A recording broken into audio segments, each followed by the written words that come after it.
बिस्मिल्लाहिर्रहमानिर्रहीम, अस्सलाम वालेकुम। जियो न्यूज़ पर आप देख रहे हैं आपस की बात और मैं हूं मुनीफ फारूक। नया साल बड़ी उम्मीदें लेकर आता है, लेकिन आज का अखबार खोला तो अपनी हुकूमत के ब्लंडर इतने देखे कि सारा ऑप्टिमिज्म वहीं खत्म हो गया। अब इसी खबर को ले लीजिए कि FIA की वेबसाइट पर इसराइली शहरियों के दौरा पाकिस्तान के कवायद जारी करने का इंकशाफ हुआ है। ये दूसरा मौका है कि इस कलील मुद्दत में इसराइल को लेकर हुकूमत कंट्रोवर्सी का शिकार हो रही है। क्या ये महज एक गलती है या इसके पीछे कोई और बात है?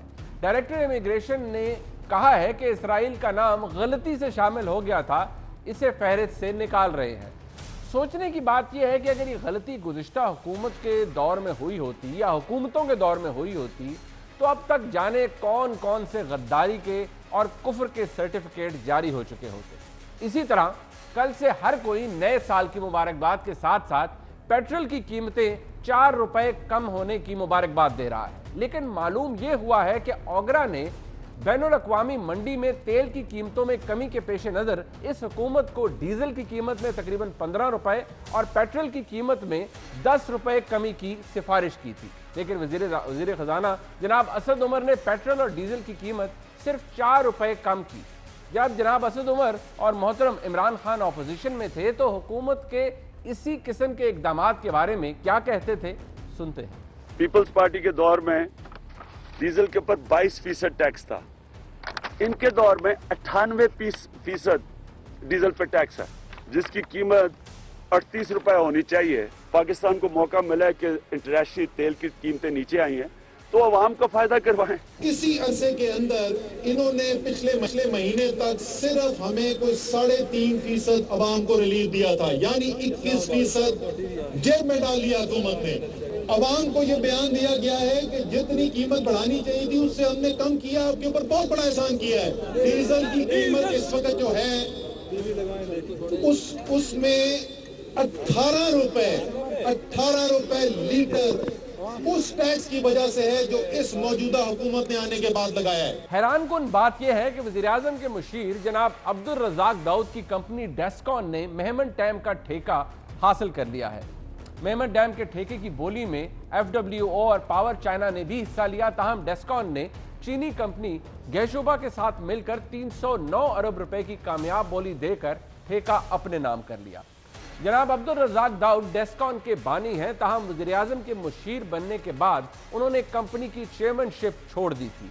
अब उनके साहबजादे तैमूर दाऊद डेस्कॉन के चेयरमैन हैं। क्या ये मफादात का टकराव नहीं है? मदीना के तर्ज की रियासत में तो इस बात की कोई गुंजाइश नहीं होती। जनाब इमरान खान हुकूमत में शामिल अफराद और उनके अपने बच्चों के कारोबार के हवाले से क्या कहा करते थे, इक़्तिदार में आने से कबल अच्छी अच्छी बातें तो सब कर लेते हैं, लेकिन इक़्तिदार के बाद इतनी भी अखलाकी जुर्रत नहीं रहती कि अपनी ही कही हुई बातों का दिफा कर सकें। असगर खान केस, जिसका ढिंढोरा उस वक्त की अपोजिशन और आज की मौजूदा हुकूमत अपनी सियासत चमकाने के लिए पीटती रहती थी, लेकिन आज हुकूमत में आने के बाद अपने बड़े बड़े वादों के बरक्स इससे मुंह छुपाती फिर रही है। माजी में इस केस की तहरीक इंसाफ के लिए क्या अहमियत रही थी, FIA बराह रास्त जनाब वज़ीर-ए-आज़म के मातहत है। अगर असगर खान केस में सुप्रीम कोर्ट में जमा कराई गई समरी वज़ीर-ए-आज़म के पास नहीं गई तो इससे ज्यादा खतरनाक बात और कोई नहीं है। इतने बड़े इक़दाम हो रहे हैं जिनका हुकूमत को इल्म ही नहीं, तो हुकूमत कौन चला रहा है, ये कहना था सेनेटर रज़ा रब्बानी साहब का। जनाब इमरान खान ने सियासत में बहुत अच्छा फार्मूला दिया है जिस पर अपोजिशन को भी गौर करना चाहिए। पहले इल्जाम लगाओ, शोर मचाओ और अपना फायदा हासिल करो। जब अपने पर आए तो यू टर्न लेकर पीछे मुड़ जाओ और फिर इस यू टर्न को भी ग्लोरीफाई करो कि यही तो अजीम लीडर की पहचान है। इन हालात को देखते हुए अहम सवाल ये है कि हुकूमत की यही कारकर्दगी 2019 में भी रहेगी। अगर हुकूमत की यही कारकर्दगी बरकरार रही तो हमें किन किन चैलेंजेस का सामना होगा? क्या अपोजिशन सिर्फ सियासी इंतकाम का शोर ही मचाती रहेगी या हुकूमत को गवर्नेंस और यू टर्न्स पर अकाउंटेबल भी करेगी? नए साल में खतरा किसको ज्यादा है, सिंध हुकूमत को या वफाकी हुकूमत को? आज के इस प्रोग्राम में पहले 2 सेगमेंट्स में हम इन्हीं का जवाब तलाश करेंगे। जवाबात चाहिए इन तमाम सवालात के, और इनका जवाब लेने के लिए हमारे पास मौजूद हैं जनाब नदीम अफजल चंद साहब, हमारे बहुत अच्छे दोस्त भी हैं, पाकिस्तान तहरीक इंसाफ के मरकजी रहनुमा भी हैं, रिप्रेजेंट करते हैं उन्हें। बहुत शुक्रिया चंद साहब आपका। पलवशा खान साहिबा मरकजी रहनुमा है पाकिस्तान पीपल्स पार्टी की, इस्लामाबाद से मुझे ज्वाइन कर रही हैं, फॉर्मर MNA भी हैं, और जनाब सेनेटर मुसद्दिक मलिक साहब PMLN से इनका ताल्लुक है और हमारे दोस्त भी हैं। और अगर अक्सर हमें छेड़ के ये भी कहते हैं कि आजकल आपके दुख नहीं देखे जाते, क्यों मलिक साहब ऐसे ही है? इस बारे में भी मैं बात करूंगा, लेकिन मैं पहले ज़रा चंद साहब से शुरू कर लूँ। चंद साहब, बात ये है कि हुकूमतें, मतलब आप थोड़ी जल्दबाजी करके, पाकिस्तान तहरीक इंसाफ ने शायद चढ़ाई सिंध की तरफ भी करने की कोशिश की, लेकिन शायद मामला पीछे हट गया। इसके अलावा भी कुछ करना है आम आदमी के लिए? आप तो हल्के की सियासत करते हैं, आपको लोग आगे कहते होंगे कि चंद साहब केड़ी हुकूमत है, कि इन्फ्लेशन कितने जा रही है, प्राइसेस कहाँ जा रही हैं, आम आदमी का बजट कितना बढ़ गया। इसके अलावा भी कुछ करना है या अभी एहतसाब का ही काम करना है फिलहाल? बिस्मिल्लाहिर्रहमानिर्रहीम। मेरे भाई, अगर आपका इंट्रो तो सुना जाए और उस पर थोड़ी देर के लिए सीरियस सोचा जाए तो यकीनन लगता है कि सुबह शायद हुकूमत नहीं होगी। अच्छा, तो मैं एक बात बड़ी वसूख से कहता हूँ कि यकीनन इस मुल्क के मसाइल बहुत ज़्यादा थे और हैं भी, लेकिन इन मसाइल की, सारे मसाइल के ज़िम्मेदार ये 4 महीने की हुकूमत नहीं है। बिल्कुल ठीक है, ये पिछले 10-15 सालों की हुकूमतें हैं। लेकिन अब आप इसमें भी हकीकत है कि ये डंडोरा हम कब तक पीटेंगे, हमने अगली डायरेक्शन भी ठीक करनी है। बिल्कुल ठीक है। तो मैं एक बात आपसे ज़रूर कहूँगा, कम अज़ कम इस वक्त तक प्राइम मिनिस्टर या उनकी टीम का कोई स्कैंडल या कोई ऐसी कारकर्दगी जिससे ये कहा जाए कि रियासत के बलबोते के पे कोई अपने बिजनेस बढ़ा रहा है। जहां तक आपने जिक्र किया, ये 4 महीने में मुस्लिम लीग नून का स्कैंडल आ गया था सर। 4 महीने में मुस्लिम लीग नून की हुकूमत का स्कैंडल आ गया था। मैं बताता हूँ, मैं बताता हूँ आपको, बड़ा बताता हूँ आपको मेरे से ज्यादा पता है, ना बताएं तो आपकी मर्जी। मेरे नहीं, आप बताएं चंद साहब, आपको इसीलिए तो लिया सर, आप बताएं। जहां मेरी डायल नहीं है वहां आप बताएं सर। मुनीब भाई आप ज्यादा बाखबर हैं। जहां तक आपने जिक्र किया इस डैम के हवाले से, तो ये डैम क्यों लेट हुआ? जब इस डैम का PC1 मंजूर हुआ था तो ये कितने का था? और आज अगर अरबों रुपए इसकी कीमत बढ़ी है तो इसकी कौन रिस्पॉन्सिबल है? ये बड़ा सवाल है। ठीक हो गया। ठेका देने से या आज टेंडर करने से, ये बड़ा सवाल ये है कि ये डैम की क्रिमिनल नेग्लिजेंस, जो इसको लेट शुरू किया गया, जो इतने पैसे इसके बढ़ गए, ये इसका जिम्मेदार कौन है? नदीम भाई, मदद सर, मेरा सवाल बाकी सर, जो आपका पोर्शन है कन्फ्लिक्ट ऑफ इंटरेस्ट वाला, एग्जैक्टली मेरा सवाल ये है आपसे, मैंने जो पूछा भी है सर। मैं कन्फ्लिक्ट ऑफ इंटरेस्ट पे मेरा मौक़िफ़ बड़ा वाज़ेह है। खा अब्दुल रज़ाक दाऊद साहब हो, खा नदीम अफजल हो, खा डॉक्टर मुसद्दक साहब हो, ये सब के लिए गलत होता है। ये नहीं कि उनके लिए ठीक है और बाकी के लिए गलत है। इस पे मेरी कोई दूसरी राय नहीं है। अगर उन्होंने ये रियासत को इस्तेमाल करके किया है तो गलत किया है, और अगर उन्होंने अपनी बिडिंग में FWO के साथ मुकाबला करके ट्रांसपेरेंट बिडिंग ली है तो फिर भी मैं समझता हूं कि उनको कौम के सामने जस्टिफिकेशन देनी चाहिए। ठीक है, इस पे बिल्कुल सवाल बनता है और ये आपका वैलिड सवाल है। मैं इस पे दूसरी राय बिल्कुल कोई नहीं है और ये जवाब बिल्कुल बनता है। कैबिनेट मिनिस्टर हैं, वो कैबिनेट के मेंबर हैं, उनको ये जवाब देना बनता है और ये वो जरूर मैं एज ए पॉलिटिकल वर्कर भी उनसे जवाब मांगूंगा। भाई, मैंने आपसे ये भी पूछा था, आपके हल्के के लोग आपके पास आते हैं तो वो पूछते नहीं है आपसे कि महंगाई हो रही है, 4 महीने के लोग, देखिए हल्के के लोग आते हैं, मैं बताता हूँ, हल्के के लोग बिल्कुल मुतमईन नहीं है। एक हवाले से मुतमईन है कि पहले पिछले अदवार में, अब हमारे इलाके में गन्ना होता था तो 120 रुपए रेट मिलता था नून लीग के दौर में, आज अल्लाह के फजल से 180 रुपए मन मिल रहा है। अच्छा, इस हवाले से मुतमईन है। लेकिन महंगाई बढ़ रही है, लोकल गवर्नमेंट सिस्टम का इफेक्टिव ना होना, इसमें मसाइल पैदा हो रहे हैं। इकोनॉमिकल एक्टिविटी रुकी हुई है महंगाई की वजह से, डेवलपमेंट ना होने की वजह से, बिल्कुल ये मसाइल हैं। लेकिन मुझे उम्मीद है कि अगले चंद महीनों में जब डेवलपमेंट काम होंगे शुरू, जब इकोनॉमिकल एक्टिविटीज शुरू होगी तो ये हालात भी बेहतर हो जाएंगे। फिलहाल तो एहतसाब पे जोर है ना, जिम्मेदार कौन है? नदीम भाई, एहतसाब पे फिलहाल जोर है ना, फिलहाल तो आप एहतसाब कर रहे हैं। ये एहतसाब मैं एहतसाब इसलिए नजर आ रहे हैं लोगों को, इससे पहले एहतसाब हुआ नहीं है इस मुल्क का। सेलेक्टिव एहतसाब तो हुआ है, लेकिन इन लोगों का एहतसाब नहीं हुआ जिनका अब फर्स्ट टाइम हो रहा है। इनका आज तक आज नहीं आपके हुआ। ख्याल में सिलेक्टिव एहतसाब नहीं हो रहा? नून लीग का एहतसाब इससे पहले नहीं हुआ, नून लीग का एहतसाब इससे पहले नहीं हुआ। तो पीपल्स पार्टी के बारे में क्या ख्याल है आपका? पीपल्स पार्टी का एहतसाब एक पोर्शन का हुआ है, बिल्कुल। आसफ अली जरदारी साहब का वो जेल में रहे हैं, एक एहतसाब हुआ है, लेकिन ओमनी ग्रुप का एहतसाब पहले नहीं हुआ। अच्छा। ओमनी ग्रुप ने जो सिंध में यला मचाई हुई थी, जो सियासत में नहीं था ओमनी ग्रुप, वो सिर्फ जरदारी साहब के करीब है। ये बात आपकी ठीक है, जरदारी साहब के साथ उनकी सर मैं कैटेगरिकली आपको जवाब दे रहा हूँ।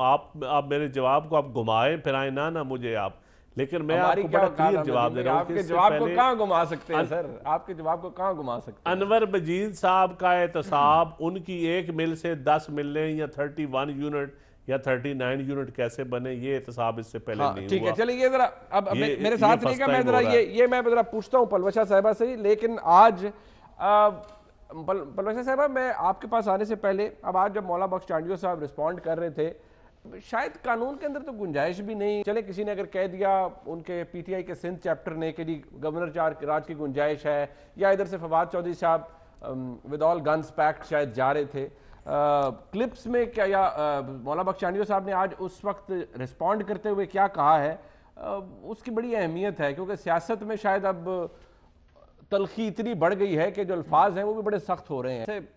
बात अब अब्बा की हो या अब्बों की हो, अहमियत तो लफ्ज़ अब्बा की बहुत है, लेकिन पलवशा साहिबा जिस नहज पर चली गई है, मेरी लाइलमी समझिए ज़रा, मुझे समझ नहीं आ रहा। अब्बा तो चले समझ आती है, वो बिलावल साहब की बात को कोट कर लिया गया है, लेकिन ये इस हुकूमत के अब्बे, ये ज़रा समझ नहीं आ रही। तो ज़रा इसमें रोशनी डालिएगा ज़रा ज़्यादा वोल्टेज की, ताकि मेरी समझ में भी आ सके और बाकी लोग भी समझ सकें इसे। देखिए, इसमें कोई ऐसी छुपी हुई बात नहीं है, और आप मेरे मुंह से ना कहलवाएं तो बेहतर है। ये चस्का किसी और से आप पूरा करें, उसमें सबको पता है कौन किसका बाप है। लेकिन एक गए थे मोहम्मद बिन कासिम और एक मोहम्मद बिन कासिम सानी, फवाद चौधरी साहब सिंध फतह करने निकले थे, लेकिन ये पता नहीं था कि फतूहात के मामले में जो है इनके लीडर, उनके बड़ों के भी कोई बहुत काबिल फ़ख्र कारनामे नहीं है। वो भी कहीं गए थे कुछ फतह करने, अच्छा। लेकिन मुल्क की बदनामी का बाइस बन के वापस आए। लिहाजा अगर आप जंग डिक्लेयर करते हैं किसी भी हुकूमत पर, तो आपको तारीख ज़रूर पढ़ लेनी चाहिए। एक तारीख पढ़नी चाहिए कि अपनी और अपने कारनामे देखने चाहिए, और दुश्मन की तारीख भी ज़रूर उसका मुताला करना चाहिए कि दुश्मन इन हालात में कैसे खड़े होता है। अब सिंध के लोगों ने कैसे मुकाबला किया है आमरीतों का, जमहूरियत का, ये सबको इल्म है। पंजाब के लोगों ने कैसे किया, ये सबको इल्म है। और ये ऐसी चीज़ नहीं है कि जो पाकिस्तान पीपल्स पार्टी के लिए कोई नई चीज़ हो, ये उनके डीएनए में शामिल है। आप निकले फतह करने, लेकिन सुप्रीम कोर्ट में आपका ऐसा ढोल फटा और ऐसे बेनकाब ये हुए कि मुझे हैरत है कि फिर आज बैठकर ऐसी बातें जो हैं इनके कुछ लीडरान कर रहे थे। अच्छा। अब इनकी एक बदकिस्मती ये भी है कि अब कुछ बातें नदीम की मैं खैर डिसएग्री करूँगी, लेकिन बहरहाल नदीम एक पॉलिटिकल वर्कर हैं, ऐसे लोग इनके साथ पार्लियामेंट में नहीं हैं, वरना शायद यही उनको कुछ अकल समझाते। लिहाजा जो फतूहात करने चले थे, इनको ये समझ नहीं आ रही थी कि किसको ललकार रहे हैं। ये कहते हैं हम सिंध का पानी बंद कर देंगे। भाई, आप पाकिस्तान पीपल्स पार्टी का पानी बंद तो नहीं करने जा रहे, आप एक कौम को ललकार रहे हैं। बट ये सवाल ये है कि इस वक्त एहतसाब, ये नदीम साहब ने भी कहा कि जो एहतसाब है वो ओमनी ग्रुप का नहीं हुआ। अब ये बात वफाकी हुकूमत भी कहती है कि सिंध के लोग आसिफ जरदारी साहब की बकौल उनके जो करप्शन है या किसी एक शख्स की करप्शन है उसको छुपाने के लिए सिंध की आवाम साथ नहीं देंगे आसिफ जरदारी साहब का। वो तो ये भी कहते हैं कि 10 लोग नहीं बाहर निकलेंगे किसी एक हुक्मरान की दौलत बचाने के लिए। तो इतना कॉन्फिडेंस कैसे है आपको कि सिंध के अवाम आपके इस मुद्दे पर आपके साथ खड़े हैं, जबकि जो परसेप्शन है वो ये है कि सिंध में बहुत बुरी गवर्नेंस है, परसेप्शन ये है कि सिंध के अंदर करप्शन बहुत ज़्यादा है। देखिए मुनीब, बात दरअसल ये कि ये कोई पहली दफ़ा नहीं है। इलेक्शन से बहुत पहले बहुत दफ़ा इमरान खान साहब वहाँ जाते रहे हैं और बड़ी मुग़लज़ात जो है वो बोलते रहे हैं आसिफ ज़रदारी साहब के ख़िलाफ़ और प्रोपेगेंडा करते रहे हैं, जगह जगह जलसे जुलूसों में जाकर उन्होंने कहा, मगर उनका तमाम नफरत अंगेज़ प्रोपेगेंडा सिंध के अवाम ने उनके मुंह पर दे मारा और पाकिस्तान पीपल्स पार्टी ने फिर वहाँ हुकूमत बनाई, रिकॉर्ड वोटों से बनाई। लिहाजा वो जो मर्जी कह लें उसका कोई फ़र्क पड़ता नहीं, जिसने वोट दिया वहाँ उसकी हुकूमत बन गई। अब आप उनको ललकार रहे हैं, आप ये देखिए कि आप किसको ललकार रहे हैं, आप सिंधी कौम को ललकार रहे हैं, आप उन्हें क्या मैसेज दे रहे हैं? आप ये मैसेज दे रहे हैं कि आप इस वफाक की एक इकाई नहीं है। दूसरी बात मैं आपको ये बता दूं कि मुल्क और कौम जो है वो मजहब पर कम जुड़ते हैं, उन्हें पॉलिटिकल पार्टीज और पॉलिटिकल आइडियोलॉजी जोड़ के रखती है, वरना बांग्लादेश हमसे अलग ना होता। बांग्लादेश आज भी अगर मजहब की बुनियाद पर हम इकट्ठे होते तो आज भी हमारे साथ होता। लेकिन आज ललकार कैसे रहे हैं? मैं यही सवाल है ना कि कानून में गुंजाइश नहीं, फ्लोर क्रॉसिंग हो नहीं सकती, गवर्नर रूल आपको पता है कानूनी तौर पर उसके लिए एक पूरी हालात चाहिए, ऐसा हो नहीं सकता। किसी के बयान देने से इतनी क्या तलखी आ गई? कहां से ललकार लिया? 30 MPs उनके हैं, आपके पास 99 की तादाद है, वो नो कॉन्फिडेंस भी बड़ा मुश्किल से अगर टेबल शायद हो जाए लेकिन पास नहीं हो सकता। तो फिर ये कैसे आपने सोच लिया कि बाकायदा हमला करने जा रहा है वफाक पीपल्स पार्टी की हुकूमत के ऊपर सिंध में? देखिए वो वफाक तो हमला करना, वो तो हमारे नंबर्स जो थे वो बिल्कुल वाज़ थे, हमें ये कोई इस पर शक नहीं था कि रातों रात इतना बड़ा कोई ग्रुप बनने वाला है। बात इससे ज्यादा बड़ी है, बात इससे, देखिए वो बात नहीं है, वो बात तो एक मज़ाक़ खेज बात थी और खुर्रम शेर जमान कर रहे थे जिनकी कोई मतलब हैसियत सियासी पाकिस्तान के सियासी उसमें ऐसी हैसियत नहीं है कि वो किसी को जाके हुकूमत को ललकारते फिरें और लीडर्स को ललकारते फिरें। वो बात इतनी सीरियस में लूंगी ही नहीं। बात दरअसल ये है कि यहाँ जो हो रहा था एहतसाब के नाम पर, जो रोजाना के हिसाब से फांसी के फंदे लेकर मीडिया में लोग बैठे हुए थे और अपनी अपनी वजारतें छोड़ के इनके वजीर, यानी कितने कहाँ एक्सीडेंट हो रहे हैं, खारजा पॉलिसी में हमारा क्या मुंह काला हो रहा है, करतारपुर खोलते हैं फिर भी हमें गोलियों की आगे से बौछार मिलती है, उस पर ये हमें बैठे धमका रहे थे, कभी हमें धमका रहे थे जेलों से। सिंध के साथ जो मामलात हो गए हुकूमत के वो तो अपनी जगह है मुसद्दिक साहब, लेकिन ओवरऑल जो हुकूमत का रवैया है इस पिछले 4 महीने के अंदर, नदीम अफजल जान साहब ने भी ये कहा है कि सारा मलबा इस हुकूमत पे ना डाला जाए। ठीक है, तयन शायद रस्ते का अभी मुकम्मल तौर पर नहीं हो रहा, लेकिन बहुत कुछ पिछली हुकूमतों का, मैं उस बहस पे नहीं कर पड़ूंगा, वो हमने बहुत दफ़ा डिस्कस किया है। लेकिन एहतसाब के अलावा इस हुकूमत से आपको क्या लगता है 2019 में और क्या डिलीवर कर पाएंगे और क्या देख कर पाएंगे? क्योंकि सियासत के अंदर अब्बा और अब्बों का जिक्र, तलखी इतनी आ गई है, एहतसाब के नाम के अलावा हम आजकल और कोई डिबेट सुन नहीं रहे। क्या हो सकता है, क्या एक्सप्लेन कर सकती है मुस्लिम लीग नून इस हवाले से? देखिए 2017 का सूरज जब गरूब हो रहा था तो इसी तरह एक प्रोग्राम में मुझसे पूछा सुनाइए, तो मैंने कहा कि देखिए पाते हैं उस शाक बुतों से क्या फैज़। एक ब्राह्मण ने कहा है कि ये साल अच्छा है, तो हमने तो GDP जो है यानी तरक्की की शरह 5.8% पे छोड़ी और ख़्याल ये था, गुमान ये था कि अगले साल यानी इस साल में हम 7% तक जाएंगे। क्यों मैं तरक्की की शरह का जिक्र करता हूँ? क्योंकि उसके ज़रिए लोगों को नौकरी मिलती है। अब पता ये चल रहा है कि तरक्की की शरह जो है वो गालिबन 4 से 4.5% के दरमियान में बंद होगी। 2 से 2.5% तरक्की की शरह में कमी आ गई, यानी लोगों की नौकरियों में कमी आ गई। हमने तो जब हुकूमत छोड़ी तो उस वक्त 5 साल में ये तमाम कर्ज़ों की दास्तान के बावजूद और तेल की कीमत इस वक्त के तेल की कीमत से ज़्यादा होने के बावजूद जो महंगाई की शरह थी वो 4% से कम रही। अभी 8-8.5% हो चुकी है। बैंकों का इंटरेस्ट रेट 10% से तजावुज़ कर चुका है। अभी 4-5 महीने हुए हैं सिर्फ इनको आए, 5 हो गए हैं वैसे। खैर, हम तो कहते थे कि एक्सपोर्ट। मलिक साहब आपसे जी जरूर। ये जो बातें आप फरमा रहे हैं ये टॉक शोज के अंदर तो चले आप आके फरमाते हैं, लेकिन जब जो असल फोरम है पार्लियामान के अंदर जब बात होती है, वहाँ क्या लीडर ऑफ द ऑपोजिशन आएंगे, वो कहेंगे नैब ने उनके साथ कितना बुरा सलूक किया। साद रफीक साहब आएंगे, वो कहेंगे नैब का काला कानून है, हमारे साथ बुरा सलूक किया। एहतसाब सिर्फ ऑपोजिशन का हो रहा है, हुकूमत का नहीं हो रहा है। इन्हीं बातों के गिर्द पूरा सेशन घूमता रहता है। ये जो बातें आप फरमा रहे हैं ये आम पाकिस्तानी की बातें हैं, क्या इनके ऊपर कभी कोई बात करता है? मैंने इसके ऊपर तो अभी तक कोई डिबेट नहीं देखी पिछले 4 महीनों के अंदर। कितने सेशंस हुए हैं सर? नहीं, देखिए हम तो सेनेट में भी ये बात उठाते हैं और पार्लियामान के अंदर तो जब इन्होंने मिनी बजट दिया है तो यही सिर्फ बात हुई है यानी बड़ी बात उसमें ये हुई कि आप इन चोरों को जो टैक्स चोरी करते हैं क्यों मुसे रहे हैं कि आप कह रहे हैं ये जाके डिफेंस हाउसिंग सोसाइटी के अंदर 4-4 करोड़ के प्लॉट खरीद लें, 2.5 करोड़ की पजेरो 3 करोड़ की खरीद लें और इनसे कोई पूछगिछ ना की जाए। यही लड़ाई और यही लड़ाई रही है कि ये जो आप रिलीफ दे रहे हैं, इस रिलीफ का जिन इंडस्ट्रीज को रिलीफ दे रहे हैं, गरीब आदमी से क्या ताल्लुक है? कोई ताल्लुक नहीं है।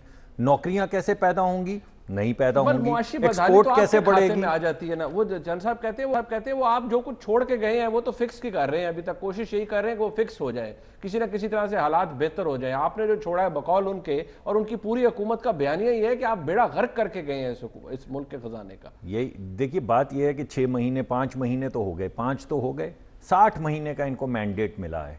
इनको यकीन ही नहीं आ रहा कि ये हुकूमत में आ गए हैं। कभी तो इनको यकीन आएगा कि अब ये हुक्मरान है और जिम्मेदार हैं। अच्छा भला काबीना की मीटिंग्स होती हैं, रोज होती हैं। वो आपने, अब मैं वो अजीब सा लगता है, मैं वो नहीं कहूँगा, लेकिन आपने वो सुना हुआ है ना, वो बंदर की आने जाने वाला जो लतीफ़ा था कि तू छड़ सारियाँ गल्लां मेरियां, तू आनियाँ जानियाँ देख। ये मैं नहीं कह सकता इस वक्त, मैं हुकूमत के मुतालिक नहीं कह रहा, नहीं आप बुरा ना मानिए ये लतीफ़ा, क्योंकि आम लोग चंद साहब हमारे भाई हैं, मुस्कुरा रहे होते हैं। वो तो चंद साहब से मेरे से ज़्यादा कौन चंद साहब का भाई है। लेकिन वो एक और शेर है कि ना शबो रूज़ ही बदले हैं ना हाल अच्छा है, किस ब्राह्मण ने कहा है कि ये साल अच्छा है। यानी इन्होंने हाल क्या कर दिया, लोगों की कमर तोड़ दी, बिजली महंगी कर दी, गैस महंगी कर दी, 3 रुपए रोटी महंगी कर दी। कोई ऐसी चीज़ है गरीब आदमी की, मैं आपको यकीन से बता रहा हूँ, इन गर्मियों में मैंने बिजली पे काम किया हुआ है, जो इन्होंने टैरिफ बनाया असद उमर साहब ने बिजली की, उससे मिल के मिनिस्ट्री से, आप यकीन माने लोगों की कमर टूट जाएगी। जो 40 से 45 हज़ार रुपए कमा रहे हैं, मैं आज उन्हें बता रहा हूं उनका 7 से 8 हज़ार रुपए बिल आएगा। वो बिल देंगे, माँ बाप की दवा लाएंगे, बच्चों की स्कूल की फीस देंगे, क्या करेंगे? एक और नहीं, एक मिनट आखिरी बात देखें। हमने ये कहते हैं कि हमने मईशत खराब की, हमने मईशत 90 दिन में आखिरी खराब की। 5 साल इन तमाम कर्जों के बावजूद में शरह जो है 4% से कम रखी। आपको नहीं चलानी आती, आप वापस कर दें। अच्छा, आपसे नहीं चल रही, वो ख्वाहिश आपकी अपनी जगह मौजूद है। मैं ब्रेक पे जाता हूं।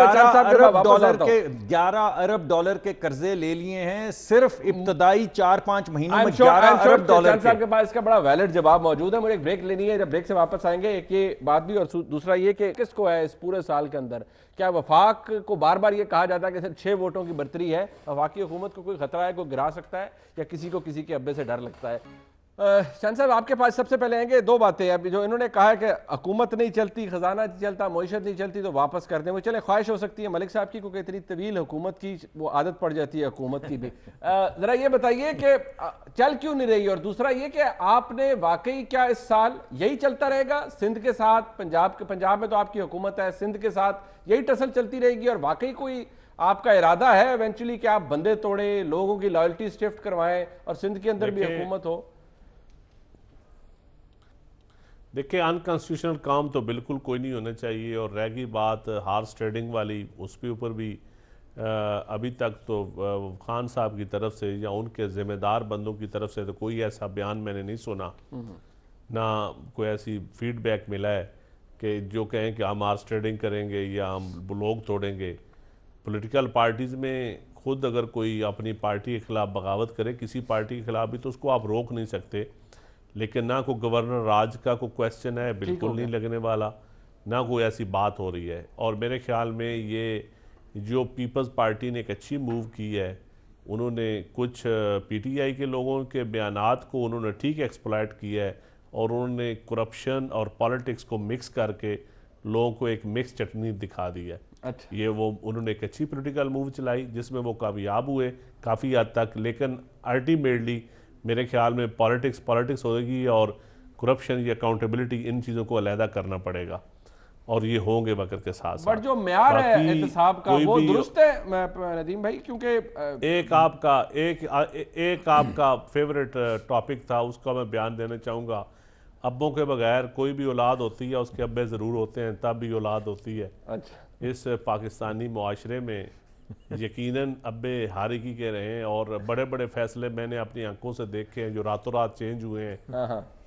किस तरह चेयरमैन सेनेट का फैसला, किस तरह मेमू गेट का फैसला, किस तरह और बड़े फैसले मैंने देखे हैं। बसद एहतराम इस वक्त तो वो चांडिया साहब आपकी हुकूमत के किसी अब्बे के बात कर रहे हैं। मैं देखे मैं बड़ी ओपन में क्लियर और बात कर रहा हूँ। आप मैं और पैराए में कर रहा हूँ, मैं उस पैराए में नहीं कर रहा। मैं समझता हूँ ये अलमिया है हमारी सियासत का और एक गाली है, यकीनन एक पॉलिटिकल लैंग्वेज में ये कोई अच्छी बात नहीं है, लेकिन अनफॉर्चुनेटली ये इस मुल्क में है। और ये कब दूर होगी? जब हम रोल मॉडल बनेंगे, जब हमारा पॉलिटिशियन रोल मॉडल बनेगा। हम कंप्रोमाइज़ नहीं मुनीब भाई करेंगे छोटी छोटी बातों पर। जब हम कंप्रोमाइज़ करेंगे तो फिर अल्टीमेटली पॉलिटिकल क़यादतों के साथ यही होगा जो आज हो रहा है इस मुल्क में। ठीक, तो ये गलतियां हम अपनी नहीं मानते। बट ये जो एहतसाब का मेरे नदीम भाई इसका जवाब दीजिएगा। हमारी पार्टियों में हमारी पार्टियों में जमहूरियत है। हमारी सीसी की मीटिंग्स हुई हैं, कभी ये इशू डिस्कस होते हैं। जो इशू डिस्कस होते हैं, कभी किसी ने पूछा है अपनी क़यादत से कि जनाब आला ये 400 अरब रुपया आपके पास किधर से निकल आए, हमें भी जवाब दिया जाए। ये कौन पूछता है? बहुत कम लोग होते हैं जो पूछते हैं। हम उसको तलाश कर रहे हैं। बट हाँ, ये बात ठीक है बहुत मैं किसी का नाम नहीं ले रहा, मैं किसी का नाम नहीं ले रहा। मैं ओवरऑल एक पॉलिटिकल पार्टीज की बात कर रहा हूँ। ठीक है, मैं ओवरऑल एक पॉलिटिकल पार्टीज की बात कर रहा हूँ। ठीक है, मैं तो भाई ये चीज, ये हमारा बाकी डॉक्टर साहब ने जो महंगाई की बात की है, जब इनको हुकूमत मिली थी पीपल पार्टी से तो इन्होंने 8 रुपए यूनिट से कहां तक ये ले गए कीमत ये इनसे पूछ लें। मेरे ख्याल में ये 17 रुपए यूनिट छोड़ के गए। ठीक है, चले 8 रुपए यूनिट इन्होंने कीमत बढ़ाई। और तेल, बाकी महंगाई, ये लालनेस, जो इतना एडवांस कर्जा और एडवांस देखे ऐसे प्रोजेक्ट्स जो आज तक पार्लियामेंट के सामने रेटिफाइड नहीं हो सके, ये अलमिया ये भी पिछली हुकूमतों को जाता है। लेकिन मैं समझता हूँ कि अब हमें इन बातों से निकलना चाहिए। जो आपने डॉक्टर साहब से कहा कि ये बातें आप पार्लियामेंट में बैठ के डिबेट करें, गवर्नमेंट पर तनकीद करें, वे फॉरवर्ड दें। आप बड़े लेकिन नदीम भाई ये तो हुकूमत भी कोई ऐसी चीज कोई अब लोगों को, अब बहुत से लोग यही तनकीद करते हैं। हुकूमत के करने के काम जो है होप कोई नहीं दे रहे। मेन बात आप ये कह रहे हैं लूटी हुई दौलत। इसके अलावा कोई टॉपिक डिस्कस नहीं हो रहा, चाहे वो पीपल्स पार्टी के हवाले से हो या मुस्लिम लीग नून के हवाले से हो। ये एक बात है। देखिए, इस हवाले से एक चीज डिस्कस हो रही है, इकोनॉमी डिस्कस हो रही है इस मुल्क की, टैक्स पेयर बढ़ाने हैं वो डिस्कस हो रहे हैं, एग्रीकल्चर सेक्टर डिस्कस हो रहा है। अच्छा, क्यों नहीं हो रहा? ठीक है, हमें करना चाहिए। तो मीडिया की जिम्मेदारी बनती है। चले, ठीक है। मीडिया के पैसे डिस्कस हो रहे हैं कि मीडिया के पैसे क्यों बंद हुए हैं, मीडिया को पैसे क्यों नहीं मिल रहा है, ये भी एक इशू है, ये भी डिस्कस हो रहे हैं। मीडिया से जो लोगों को निकाला जा रहा है, जो वर्करों को निकाला जा रहा है, ये भी डिस्कस हो रहा है कि वो मीडिया मालकान उधर से एयरलाइन भी ले रहे हैं, उधर से अपने बिजनेस बढ़ा रहे हैं, साथ बेचारे मीडिया वर्कर को निकाल भी रहे हैं कि जी हमें गवर्नमेंट पैसे नहीं दे रहे। ये भी डिस्कस हो रहा है। इस मुल्क में हर इशू डिस्कस होना चाहिए। Very good. और होगा इंशाल्लाह ताला। इन्फ्लेशन बढ़ गया, आई एम श्योर हुकूमत वो भी डिस्कस करे। मैं जरा मलिक साहब आपसे पूछ लूं एक बात, ये जो इकोनॉमी के हवाले से ठीक है, उन्होंने कहा टाइम लगेगा, बहुत सारी चीजें हैं, लेकिन एक बात है जो एहतसाब की बात बार बार होती है, मैं एक्चुअली कल्मिनेट भी वही करना चाह रहा था। ब्रीफ कॉमेंट फ्रॉम यू, हम कंक्लूड करेंगे पलवशा साहिबा से। ये अनएक्सप्लेन्ड वेल्थ का ऑर्डर, आप दुनिया घूमते हैं, यूके में भी आ गया, हर कोई पूछता है, अब दुनिया में पूछा जाता है, लेकिन हमारे मुल्क में ये बात क्यों इतनी मायूब समझी जाती है? किसी के असासे हैं, पहले इतने थे, फिर इतने हुए, फिर इतने बढ़ गए over the period of time, तो ये क्यों सवाल मायूब समझा जाता है? अगर पूछ लिया, कौन सा वो स्टैंडर्ड हो जिसके ऊपर मान जाए कि ये एहतसाब? हमारे मुल्क में एहतसाब किसी से सवाल पूछा तो कहा जाता है पहले आप उससे पूछें, उसका हुआ है। हम बात तो ये होनी चाहिए कि यार मैं अपना जवाब ये दे रहा हूँ, बाद में जरा आप उसका भी पूछ लीजिए। देखिए, आपने पूछा क्या स्टैंडर्ड होना चाहिए? यूनिफॉर्म स्टैंडर्ड होना चाहिए। ये तो एक मुल्क में आइन के तहत नहीं हो सकता कि मेरे लिए आप एक तराजू चुनें और चंद साहब के लिए या किसी और आदमी के लिए दूसरा तराजू, ये तो नहीं हो सकता। वैसे ही तो नहीं उन्होंने पट्टी बांध रखी, वो जो बुत के ऊपर, वो जो इंसाफ के बुत की आंखों पे पट्टी बांध रखी, इसीलिए कि सबके लिए यकसा हो। ज़रूर करें, मैं समझता हूँ जरदारी साहब को पकड़ा है, आप नवाज शरीफ साहब के पीछे गए हैं, आपने जो जो करना है को भी पकड़ा नहीं है, वो कह तो रहे हैं बहरहाल। अच्छा। जो भी करेंगे, जो भी करना चाहें करें, मगर उसके साथ EOBI का एक मुकदमा है, उस पर क्यों नज़र ना डालें? हम ये सवाल क्यों ना पूछें कि आपने एक मरे हुए उस्ताद को हथकड़ी लगी दिखा दी? हम आपसे क्यों ना पूछें कि 80 साल का एक उस्ताद जो चलने से लाचार था और लाठी लेकर चल रहा था, उसको हथकड़ी आपने पहना दी, मगर वो वजीर जिनके ऊपर इस्तगासा दायर हो चुका है, अच्छा हुआ उन्होंने स्टेप डाउन किया, लेकिन वो जिन पे इस्तगासा दायर हो चुका है वो एस्केप रिस्क क्यों नहीं है? आप मुझे बताइए कि NICL के मुकदमे के 22 अरब रुपए का मुकदमा है, EOBI का 44 अरब रुपए का मुकदमा है, और बड़े बड़े इनके वजीरों के नाम है। मायूब होगा अगर मैं तमाम इनके EOBI और NICL के अंदर हुकूमती वज़रा कौन से शामिल है, जरा बता दीजिए। अच्छा नहीं लगेगा। अलीम खान साहब मौजूद हैं, वो जो चौधरी परवेज इलाही के साहबजादे मौजूद हैं, उनके भाई मौजूद हैं, महमूद खान साहब के ऊपर एक मुकदमा है, परवेज खटक साहब के ऊपर एक मुकदमा है, इमरान खान साहब के अपने ऊपर एक मुकदमा है। यार कमाल होगी। एहतसाब कमीशन रेफरेंस फाइल हो, दैट इज अ स्टैंडर्ड। वो कहते हैं नहीं, अभी रेफरेंस किस पे फाइल हुआ है? ये जिन लोगों को पकड़ा, अभी जो ये रिपोर्ट आई है, आप ये मुझे बताइए, कोई रेफरेंस फाइल हुआ था जब शहबाज शरीफ को पकड़ा है? हाँ, नहीं, बिल्कुल नहीं हुआ था। 90 दिन के बाद भी नहीं हुआ था। तो क्यों फिर पकड़ते हैं? एक को पकड़ते हैं, एक को छोड़ते हैं, सबको पकड़ सबको छोड़। नवाज शरीफ साहब को भी नहीं अरेस्ट किया गया। देखिए मैं आपको ये कह रहा हूं, आप कर लें। एक मिनट चांद साहब, जरूर कर लें। आप नवाज शरीफ साहब को कितनी दफा अरेस्ट करेंगे? फिर कर लें, बल्कि 4 महीने पहले कर लेते। वो कौन सा कह रहे थे कि ना करें। मैं आपको ये कह रहा हूं कि बाकी एक यूनिफॉर्म स्टैंडर्ड, आपने कहा क्या स्टैंडर्ड होना चाहिए, मैंने कहा यूनिफॉर्म होना चाहिए। क्या आप इस बात पे मोतरज हैं कि यूनिफॉर्म नहीं होना चाहिए? असातिज़ा के लिए कुछ और होना चाहिए। एग्जैक्टली यही बात कही जाती है। और दूसरी भी मैं एक बात कर दूं, लेकिन पहले ये कहा जाता है कि भाई उससे भी पूछे। लेकिन मैंने तो ये नहीं कहा आपको। आपने कहा क्या स्टैंडर्ड, मैंने आपको जवाब दे दिया। आप ऐसे कह रहे हैं सर, नॉर्मल आपके कोर्स ऑफ एक्शन क्या है आपके लीडरान का, कि फलाने से पूछा है, फलाने से पूछा सवाल है। ये मेरी जायदाद का मुझसे पूछा जाएगा, मैं जवाब दे देना चाहिए। आप जरूर, मैंने तो आपको कहा पकड़ लें सबको और भी हमें भी ले जाएं, लेकिन जो सवालात उठाए जा रहे आप समझ नहीं रहे हैं, आप उस तरफ जाना नहीं चाह रहे हैं। मैं आपको बड़ी वाजे कह रहा हूं, मैंने आपको ये कहा ही नहीं कि मत पकड़ें।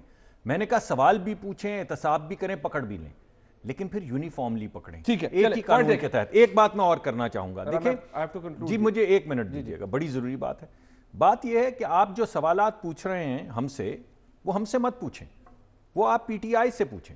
इमरान खान साहब ने कहा कि अगर हिटलर और मेसोलिनी जो हैं वो यू टर्न लेना सीख लेते तो तारीख बिल्कुल मुख्तलिफ होती, कहा उन्होंने।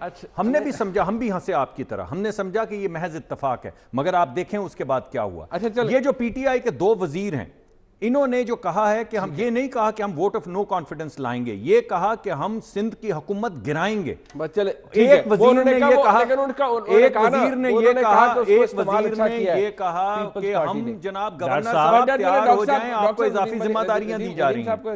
आपने MQM को कहा कि ये सांप को दूध पिलाने के मुतरादिफ है। डॉक्टर साहब अभी रवानी में आ गए, जोश में आ गए। जरा मैं नदीम भाई आप कंक्लूड कर दे, मैं पलवशा साहब से लास्ट कमेंट लूंगा। जी नदीम भाई, डॉक्टर साहब से पूछिए, अगर आज डॉक्टर साहब की बात मान ली, जी, अगर आज मियां साहब और नवाज शरीफ साहब और शहबाज शरीफ साहब अंदर हैं सिस्टम की खराबी की वजह से, ट्रांसपेरेंसी की ना वजह से, तो आप 3 दफा इस मुल्क के वजीर आजम रहे हैं। अगर जुडिशरी गलत आप ठीक नहीं कर सके, अगर नैब आप ठीक नहीं कर सके, अगर FIA, अगर आप इस मुल्क का नाम ठीक नहीं कर सके, तो जो लाखों लोग जेलों में पड़े हुए हैं उनका जिम्मेदार भी कौन है? आप फिर उस पॉइंट ऑफ अगर इंटेलेक्चुअल बहस में आप जाएं, टाइम खत्म हो गया, रिस्पांसिबल। चलें ठीक है पलवशा साहब, यू आर इक्वली रिस्पांसिबल। क्या किया? कंक्लूडिंग रिमार्क ये, कंक्लूडिंग रिमार्क पलवशा खान साहब, फिर पीपल्स पार्टी भी उतनी रिस्पांसिबल है, मुस्लिम लीग नून भी रिस्पांसिबल है, हुकूमत करती रही है पीपल्स पार्टी भी। Concluding remark.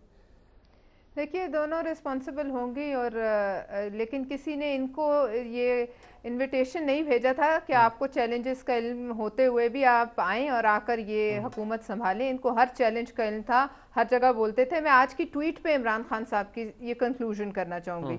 उन्होंने आज वादा किया है कि गुर्बत, जहालत, नाइंसाफ़ी और करप्शन के खिलाफ वो जहाद करेंगे। मैं सबसे पहले नाइंसाफ़ी पे आ जाती हूँ। मुझे ये बता दीजिए, अभी जो क्लिप्स आप चला रहे थे FIA के वो असगर खान केस के बारे में, जहाँ आबदा हुसैन ने खुद माना है कि मैंने 5 लाख रुपए लिए, असद दुरानी साहब का एफिडेविट मिल जाता है, नहीं इनके नजर आता, मगर इन्हें वो 15,000 का नाश्ते का बिल GIT को मिलता है, सदके के बकरे मिल जाते हैं। अगर मियाँ साहब ये कहते, मुझे बताइए कि ये जो पैसे मुझे मिले थे उसके बकिया पैसों से मैंने जाके वो से भी रिलेटेड बहुत कुछ मिल जाता है, पार्क लेन के ले लिए, तो बताइए कि फिर उनकी बहाली बनती है कि नहीं? फिर वो दे दें अपने ये ट्रेल के जो पैसे हमें दिए गए उसके बकाया जात में से मैंने जाके वो अपार्टमेंट खरीद लिया। दूसरी बात, गुर्बत पे आ जाएं, 1 मिनट मुनीब, गुर्बत पे आ जाएं। 10 लाख लोग बेरोजगार होते हैं कराची में, दुकानें पथारे, घरों पे बुलडोजर चलते हैं गरीबों के। ठीक है, आ जाए आप मदीना की रियासत में जो नाइंसाफी है, मैं कुछ कहना चाह रहा हूँ, मेरी बात सुन ले। पकड़ी जाती हैं, उनके हाथ नहीं काटे जाते। अच्छा मेरी बात सुन ले, मेरी बात सुन ले। लेकिन मदीना की रियासत के असल में आज आपको बुरा लग रहा है, हाथ काटेंगे। आज आपको बुरा लग रहा है कि सिंध की हुकूमत की तरफ मैली आंख से देखा। मेरी बात सुन लीजिएगा, लेकिन ये नहीं, मेरी अर्ज सुन लेना, मेरी अर्ज सुन ले। ठीक है, मैं जनरली, आपने पहले भी बात की ना जब सिंध की हुकूमत के हवाले से बात हुई, चांडियो साहब ने भी इसी का जवाब दिया। लेकिन कुछ अरसे पहले, कुछ 6-8 महीने पहले की बात है, बलूचिस्तान की हुकूमत बड़े करो फर्ज से उसका धड़न तख्ता करवाया जनाब आसिफ जरदारी साहब ने। ये उसके इफेक्टिव बैठे हुए मुसद्दिक मलिक साहब, उस वक्त शायद याद नहीं आया। अब तो मुस्तफा नवाज साहब कहते हैं हमें नहीं करना चाहिए था। आपके कुछ लीडरान कहते हैं हमें नहीं पता। अच्छा चलिए, आप मुझे जवाब देने दीजिए। वो जैसे भी धड़न तख्ता कराया, गवर्नर रूल लगा के नहीं कराया, एक तरीके से कराया। अगर वहां करा सकते हैं तो वफाकी हुकूमत का भी करा सकते हैं। अच्छा, वो भी उनके एक आंख के इशारे की देर है। इतना ज्यादा इतराएं भी मत ये, और जो अभी कल इनकी बेइज्जती हुई उसको थोड़ी देर बैठ के सोचें। चले I have to wind it up. बहुत शुक्रिया नदीम अफजल, जनाब मुसद्दिक मलिक साहब, पलवश खान साहब मेरे साथ मौजूद थे। मियां नवाज शरीफ के वकला ने अल अजीजिया रेफरेंस केस के खिलाफ इस्लामाबाद हाई कोर्ट में अपील दायर कर दी है। मुल्क के नामवर कानूनदान मेरे साथ मौजूद है। राजा आमिर अब्बास साहब एक deputy prosecutor general lab Islamabad से मुझे ज्वाइन कर रहे हैं। जनाब कामरान मुर्तज़ा साहब सीनियर एडवोकेट सुप्रीम कोर्ट के साथ इस्लामाबाद से मौजूद हैं।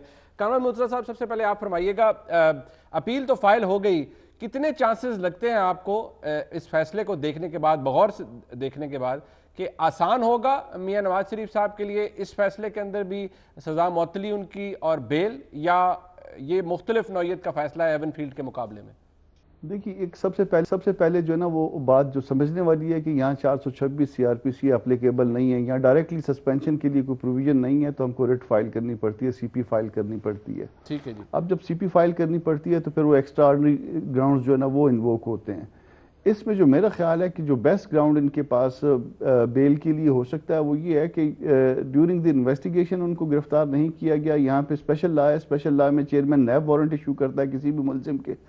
इसमें उन्होंने ऑप्ट किया कि उनके वारंट इशू ना किए जाएं, और उसके बाद जब ट्रायल के लिए मामला आया तो उन्होंने भी श्योरिटी लेने पे इत्तफाक किया। तो अब अगर वो पहले जब ड्यूरिंग द इन्वेस्टिगेशन उनको गिरफ्तार करना मकसूद नहीं था, ड्यूरिंग द ट्रायल उनकी गिरफ्तारी मकसूद नहीं थी, तो मेरा ख्याल है कि रिट के लिए ये एक one of the strong ground है और इस पे बेल हो सकती है। अल्टीमेट फैसला कोर्ट ने करना है, मगर इसमें बेल के इम्कानात हैं। फिर एविडेंस जो है ना वो उसी तरह से प्रिजम्पशन पे है।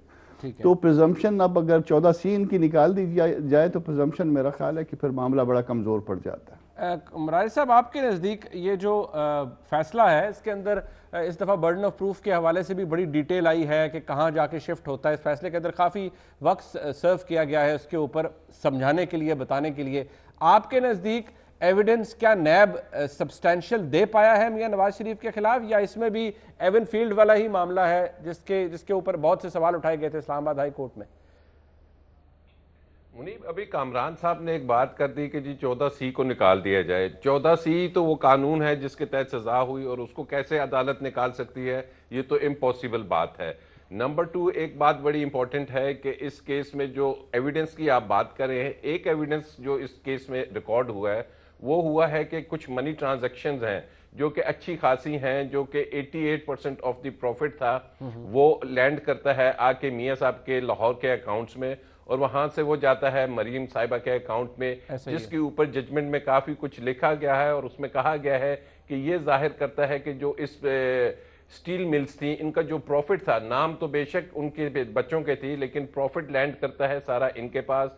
तो ये एक बहुत स्ट्रॉन्ग एविडेंस है जिसको इस स्टेज पे जो है, जो सस्पेंशन के जज होंगे जिनके पास एप्लीकेशन लगी होगी, वो इसको देखेंगे और इस पे डिसीजन देना मींस के पूरी जजमेंट पे डिसीजन का होगा। और एक जो सबसे इंपॉर्टेंट फैक्टर मुझे नजर आ रहा है कि एवनफील्ड में जो इनकी जमानत हुई थी वो अभी सुप्रीम कोर्ट ऑफ पाकिस्तान में चाहे इस हफ्ते लगती है या अगले हफ्ते लगती है। अब उस जो इस्लामाबाद हाई कोर्ट का फैसला था, अगर तो सुप्रीम कोर्ट उस फैसले को सेटिसाइड कर देती है और कहती है कि जी नहीं, आप इस स्टेज पे आप जो इसके अंदर इतनी डिटेल्ड और मेरिट्स पे डिस्कशन नहीं कर सकते, आपने सिर्फ कोई एक्स्ट्रा ऑर्डिनरी जो इनको प्रॉब्लम है या इशू है उसको देखना है, तो फिर मैं समझता हूं कि अगर उसमें सेटिस्फाइड हो गया तो इसमें किसी भी तरह से इन्हें जमानत मिलना मुश्किल हो जाएगी। लेकिन अगर वो अपहेल्ड होता है तो फिर इनके बेतहाशा चांसेस हैं कि इस केस में भी इनकी जो सजा है सस्पेंड होगी, क्योंकि सुप्रीम कोर्ट का जो फैसला होता है वो जब तकरीबन सर्कमस्टांसेस एक हैं, JIT एक है, तो लग ऐसे ही रहा है कि सुप्रीम कोर्ट के उस डिसीजन के बाद इसकी सस्पेंशन की बाबत कुछ पता चलेगा। क्योंकि इसमें एक और चीज आ जाएगी कि इसमें अगर नैब कोई अपील करती है कि जी ये सजा कम हुई है, जो नैब कर भी रहा है, नैब कर भी रहा है अपील की ये सजा कम है, बढ़ाया जाए। हाँ, तो ये भी एक फैक्टर होगा जो कि इसमें सस्पेंशन की राह में रुकावट होगा। लेकिन जो मेजर चीज जो मुझे नजर आती है वो वही सुप्रीम कोर्ट का डिसीजन है। अगर एवनफील्ड में जमानत बरकरार रहती है तो यहां भी होती हुई नजर आती है, और अगर एवनफील्ड में वो सेटिस्फाइड हो जाता है इस्लामाबाद हाई कोर्ट का फैसला और वो कह देते हैं कि जी ये 41 सफे आप बेल की स्टेज पे नहीं लिख सकते थे और ये फैसला क्वालिटी ऑफ एविडेंस से मुतमईन है, आपको ये लगता है कि इसमें एवन ज्यादा बेहतर एविडेंस प्रोवाइड की है नैब ने मियां नवाज शरीफ के खिलाफ? ऑब्वियसली इसमें जो बैंकिंग का जो एविडेंस है उसको रिफ्यूट नहीं कर पाए, डिस्प्यूट नहीं कर पाए, और उन्होंने माना कि वाकई ही ये, क्योंकि उससे डिनाई नहीं हो सकता था, वो बैंकिंग डॉक्यूमेंट्स और ट्रांजैक्शंस थी, उन्होंने माना कि ये आए थे लेकिन ये गिफ्ट था। अब ये गिफ्ट को वो बेल की स्टेज पे डिस्कस नहीं कर सकते। अगर बेल की स्टेज पे उन्होंने कह दिया ये गिफ्ट था तो फिर तो केस ऑलमोस्ट ये कोलैप्स ही हो जाएगा। तो इट्स अ स्ट्रॉन्ग केस कि जहां पे लगता है कि रिफ्यूज होगी, लेकिन अगेन रिपीटिंग कि सुप्रीम कोर्ट के डिसीजन बहुत इसमें मैटर करेगा। कामरान साहब, ये आप भी क्या इससे एग्री करेंगे कि सुप्रीम कोर्ट में जो मामला गया है वो सजा की मौतली गई है? अभी इस्लामाबाद हाई कोर्ट ने एवनफील्ड की बाकायदा अपील की समाअत करनी है, अभी तो सजा की मौतली गई है। क्या वाकई इससे फर्क पड़ेगा अगर वो ऊपर अपहोल्ड होता है या सेटिस्फाइड हो जाता है, तो वाकई इसके मेरिट्स के ऊपर भी असर पड़ेगा? देखिए, अगर तो वो सेटिस्फाइड हो गया फैसला, उसमें भी कस्टडी में ले लिया, तो फिर तो कोई पिटीशन जो है ना वो तो फिर मेंटेनेबल नहीं रहेगी। अगर एक में कस्टडी में है और दूसरे में अगर उनको बेल मिल भी जाए तो फिर उसका कोई फायदा नहीं रहेगा। तो वो अगर सुप्रीम कोर्ट ने इसको सेटिस्फाइड कर दिया तो दूसरा तो मेरा ख्याल है वो खुद ही विड्रॉ कर लेंगे, और अगर इसको मेंटेन किया अगर सुप्रीम कोर्ट ने तो देन जो है फिर जाहिर है वो अगर इससे ज्यादा सजा वाले केस में मेंटेन हो गया और मिलते जुलते सर्कमस्टांसेस में मेंटेन हो गया तो इसमें फिर एक प्रेसिडेंट बन जाएगा, और इस केस में स्पेशली एक प्रेसिडेंट बन जाएगा। एक ही एक्यूज, एक ही जैसी एविडेंस, एक ही सर्कमस्टांसेस। लेकिन ये भी बात दिलचस्प है कि जितनी कोशिश की गई ट्रायल के दौरान कि तीनों रेफरेंसेस को यकजा कर लिया जाए, क्योंकि जो आपने बात की और राजा साहब ने भी कही कि एक ही तरह की एविडेंस, एक ही तरह की JIT और एक ही एक्यूज, और तकरीबन एक एक्यूज तो मेन रहे हैं तीनों रेफरेंसेस के अंदर, लेकिन ये बात नहीं मानी गई उस स्टेज के ऊपर कि इन रेफरेंसेस को क्लब कर दिया जाए। तो आज जब हम ये प्ली ले रहे हैं तो ये बात बड़ी इंटरेस्टिंग होगी अगर ये अदालत के अंदर आती है। साथ ही साथ ये बताइएगा क्वालिटी ऑफ एविडेंस से क्या आप मुतमईन हैं कामरान साहब?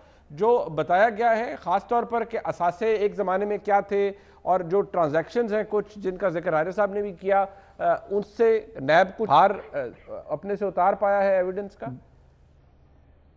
नहीं, उसमें ऐसा है कि एडमिटेडली ये जो अजीजिया स्टील मिल है ये एडमिटेडली इनकी नहीं है। ये इसको सिर्फ इस बात से कनेक्ट कर रहे हैं कि वो जो गिफ्ट आ रहे हैं, जो अमाउंट आ रही है जिसको ये गिफ्ट क्लेम कर रहे हैं, ये अमाउंट जो है ना वो आ रही है चूंकि इनके पास आ रही है, और उसको एज के साथ कनेक्ट कर रहे हैं, उन बच्चों की एज के साथ कनेक्ट कर रहे हैं। तो ये इनके पास अगेन वो प्रिजम्पशन है। अब वो प्रिजम्पशन जो है ना वो इतनी ये रिबटेबल है या नहीं है, ये रिबट करना इनको जरूरी था नहीं था? कोई ऐसी एविडेंस है कि इनिशियल ओनर्स जो है ना वो डिस्चार्ज हो गया, इन्होंने इनिशियल ओनर्स की जगह पे वो लाइट ओनर्स लिखा हुआ है, तो वो लाइट ओनर्स भी वो डिस्चार्ज हुआ है या नहीं हुआ? तो ये वो लाइट ओनर्स की बुनियाद पे इन्होंने सजा दी है। तो मेरा ख्याल है कि अगर क्रिमिनल केस के टेस्ट के ऊपर जाएं तो ये केस कमजोर है। ठीक, बहुत शुक्रिया जनाब राजा आमिर अब्बास साहब और जनाब कामरान मुर्तज़ा साहब मेरे साथ मौजूद थे। मियां नवाज शरीफ के वकला ने अपील कर दी, फैसला इस्लामाबाद हाई कोर्ट ने करना है। साथ ही साथ जो अहम बात राजा आमिर अब्बास साहब ने की वो ये कि जो मामला एवनफील्ड के हवाले से सुप्रीम कोर्ट में गया, यानी सजा मौतरी के खिलाफ नैब गया सुप्रीम कोर्ट के अंदर, उसका डिसीजन भी अभी आना है। उसके ऊपर जो भी फैसला आया उसके भी दूरस्त नताइज होंगे मियां नवाज शरीफ साहब की इस अपील के ऊपर भी। आज का प्रोग्राम आपने देखा, फीडबैक जरूर दीजिएगा। देखने का बहुत शुक्रिया। खुदा हाफ़िज़।